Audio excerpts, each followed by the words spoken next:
అండి, ఎలా ఉన్నారు అందరూ? మీ ముందుకి చేపలు డీప్ ఫ్రైతో వచ్చేస్తున్నాను. చూడండి, చేప డీప్ ఫ్రై టేస్ట్ చేద్దాం.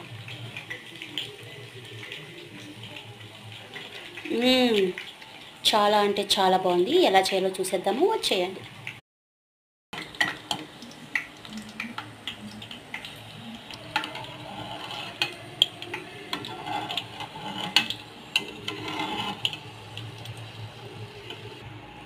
ఉల్లిపాయలు ఇలా వేయించుకొని పక్కన పెట్టుకోవాలి. ఫ్రిడ్జ్ దగ్గర పెట్టుకుందాం.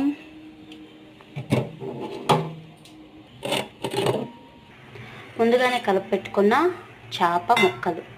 దీంట్లో మనం ఏం కలిపామంటే ముందుగా అల్లం పేస్టు, ఉప్పు, కారము, పసుపు, కొద్దిగా కార్న్ఫ్లోర్ వేసి చక్కగా ముక్కలన్నిటికీ పట్టేలాగా కలుపుకొని ఒక 5 నిమిషాల పాటు ఫ్రిడ్జ్లో పెట్టుకోవాలి.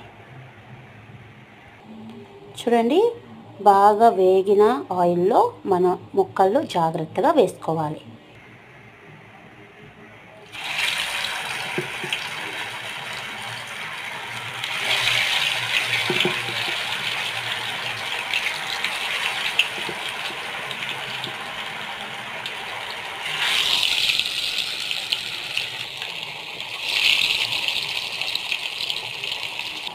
చేప ముక్కలు త్వరగా ఉడికిపోతాయి కాబట్టి వాటిని జాగ్రత్తగా అటు ఇటు తిప్పుకుంటూ ముక్క చక్కగా వేగిన తర్వాత మనం గిన్నెలోకి తీసుకోవాలి.